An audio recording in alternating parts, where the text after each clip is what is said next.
ایک دن ایک مشہور بادشاہ جو نوجوان تھا اپنے گھوڑے سے کہیں جا رہا تھا کہ راستے میں ایک بوڑھا شخص ملا، جسے دیکھ کر بادشاہ نے سوچا کہ کیوں نہ اس سے بات کی جائے، اور کوئی بات ان کو سوجھی نہیں تو انہوں نے سوچا کہ بڑے میاں کی عمر ہی پوچھ لیتے ہیں، جس پر انہوں نے کہا کہ میاں تمہاری عمر کتنی ہوگی؟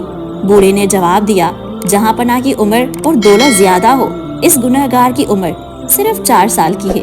تو اس بادشاہ نے کہا، یہ بوڑھا اور اتنا جھوٹ، تمہاری عمر 80 برس سے کم نہیں ہو سکتی۔ بوڑھے نے جواب دیا، جہاں پناہ حضور اعلیٰ کا انداز بہت درست اور بالکل صحیح، مگر اس میں سے 76 سال اس عاجز نے یوں ہی گوا دیے، جن میں صرف اپنا اور بال بچوں کا پیٹ پالنا ہی کام سمجھتا رہا، اس کے سوا نہ کوئی نیکی کمائی نہ کسی غریب کی مدد کی۔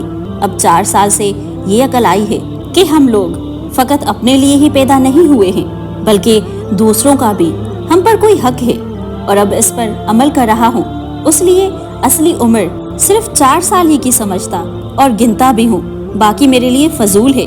بوڑھے نے کیسی اچھی بات کہی کہ جب تک آدمی اپنے کام کو نہ سمجھ لے، آدمیوں میں سے نہیں گنا جاتا۔ بزرگی عقل پر ہے، عمر پر نہیں، اور سخاوت دل پر ہے، مالداری پر نہیں۔ جو لوگ ان باتوں کو پہلے سے سمجھ لیں، ان کی کسی بات سے دوسروں کو تکلیف نہیں پہنچتی، بلکہ وہ ہمیشہ کمزور اور غریبوں کی مدد کر کے بھلائیاں حاصل کرتے ہیں اور نیکی بھی کماتے ہیں۔ عقل کا تندرست ہونا ہمارے لیے بہت ضروری ہے۔ یہ انسان کی فکری صلاحیت، شعور اور فہم کی عکاسی کرتی ہے۔ عقل کی بدولت انسان مسائل کا حل تلاش کرتا ہے، نئے خیالات کو جنم دیتا ہے اور مختلف نظریات کی جانچ پڑتال کرتا ہے۔ یہ انسان کو زندگی کے پیچیدہ معاملات میں رہنمائی فراہم کرتا ہے اور فیصلہ سازی کے عمل میں مددگار ثابت ہوتی ہے۔ عقل کی اہمیت کو مذہب، فلسفہ اور سائنسی تحقیق سبھی نے تسلیم کیا ہے، اور یہ انسان کی ترقی اور خوشحالی کا بنیادی عنصر سمجھی جاتی ہے۔ عقل نہ صرف انسان کو درست اور غلط کی پہچان عطا کرتی ہے، بلکہ اسے معاشرتی اور اخلاقی اقدار کو سمجھنے میں بھی مدد فراہم کرتی ہے۔